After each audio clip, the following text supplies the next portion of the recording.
Magandang araw Pilipinas. Ayan, for sharing only my banknotes collection. Ayan, 50 centavos or half peso. Ayan. Check natin ang features nito. Ayan, issuer Philippines, issuing bank. Ayan, Central Bank of the Philippines, period, Republic. 1946 to date, type standard banknote.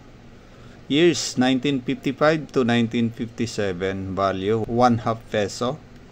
Ayan, currency peso 1857 to 1967.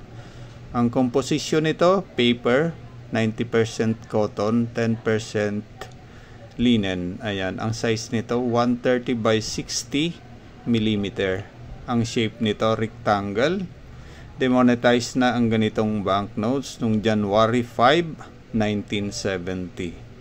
Ayan ang number, number 202982, references P132. Ayan, series, English series. Ayan, napakagandang banknotes. Ayan, matagal-tagal ko ng collection ito.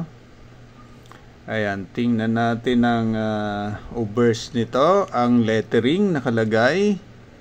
Ayan, 50 centavos or half peso. Ayan, Central Bank of the Philippines.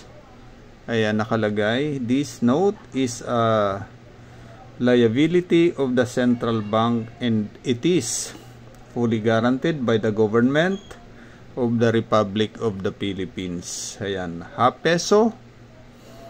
This note is legal tender in the Philippines for all debts, public and private. Ayan, half peso. Ayan, tingnan din natin ang reverse nito. Ayan, 50 centavos Philippines, half peso.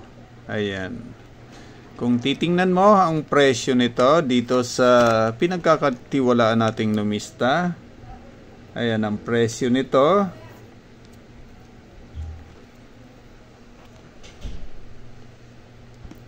Ayan, ang very fine 270, ang extra fine nasa 450 pesos at ang AU almost uncirculated, ayan, nasa 590 pesos at ang uncirculated, ayan, nasa 680 pesos. Ayan, ito yung aking koleksyon na half peso or 50 centavos na banknotes. Ayan, thanks for watching.